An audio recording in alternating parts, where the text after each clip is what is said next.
want fame. He didn't leave notes. He didn't even have a type. Israel Keyes buried murder kits across the country, then waited years to dig them up and kill.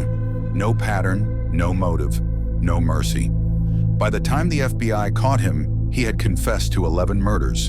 And then, just like that, he was gone. This is the story of one of the most terrifying serial killers you've never heard of. Israel Keyes didn't look like a serial killer. He ran a construction business. He had a girlfriend. He raised a daughter. But under that mask was something cold, calculated, and truly rare. Born in 1978, Keyes grew up isolated, homeschooled, and surrounded by religious extremism. Even as a child, he showed signs of darkness, killing animals, sneaking into homes, and fantasizing about murder. He joined the army, traveled, worked jobs, and no one, not one person, suspected what he really was. While other serial killers chased headlines, Israel Keyes chased silence. He buried sealed 5-gallon buckets across the United States, each one packed with everything he needed to kill: duct tape, guns, rope, and cleaning supplies. Then he waited, sometimes for years. He'd fly into a state, rent a car, drive hundreds of miles, dig up a kill kit, and find a random victim. He didn't stalk. He didn't plan who, just where. He'd kill, then vanish. There was no pattern, no victim profile, no geographic consistency. Keyes knew exactly what law enforcement looks for in serial killers, and he deliberately avoided all of it. He didn't use the internet. He chose victims he had no connection to. He refused to operate close to home, except once.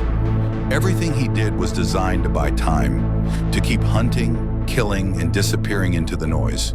It worked for over a decade. In 2011, Israel Keyes flew to Chicago. From there, he rented a car and drove over 1,000 miles to Essex, Vermont, not to see anyone, not for work, but to kill. Waiting for him in that quiet town was a kill kit he had buried nearly 2 years earlier. That same night, he broke into the home of Bill and Lorraine Currier, a quiet, middle-aged couple who had no connection to him at all. He tied them up, drove them to an abandoned farmhouse, and murdered them both.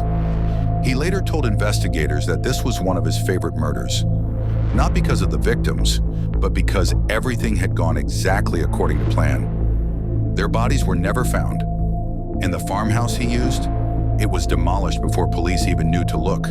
The Curriers simply vanished until Keyes decided to talk. Then, and only then, did anyone realize just how far he was willing to go to stay invisible. In February of 2012, Israel Keyes made his first real mistake.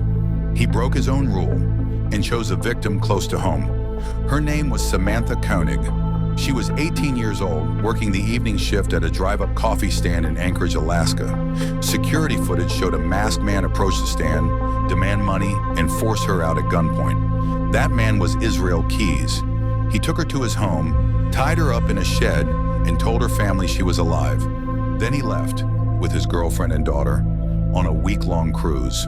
While Samantha's family was begging for her return, Keyes was on a beach in the Caribbean, sipping drinks and taking family photos. When he returned to Alaska, he staged a photo that made it look like Samantha was still alive, propping up her body, using makeup, sewing open her eyes.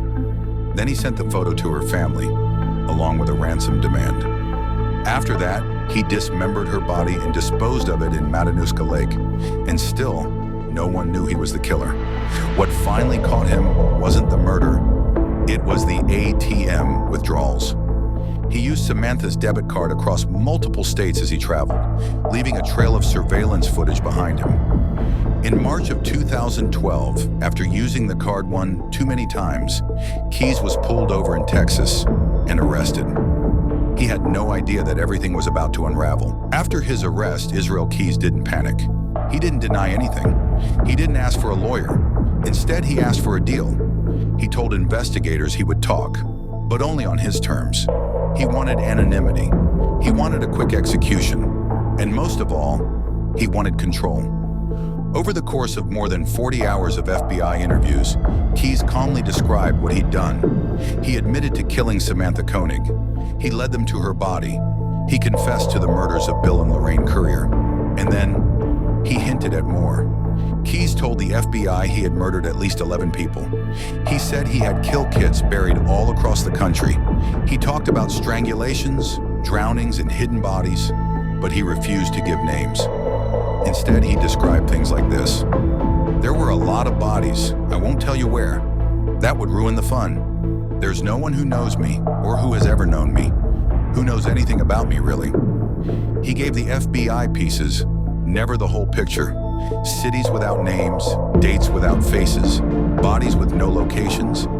Everything he said seemed designed to keep investigators just close enough to feel hopeful and just far enough to stay powerless.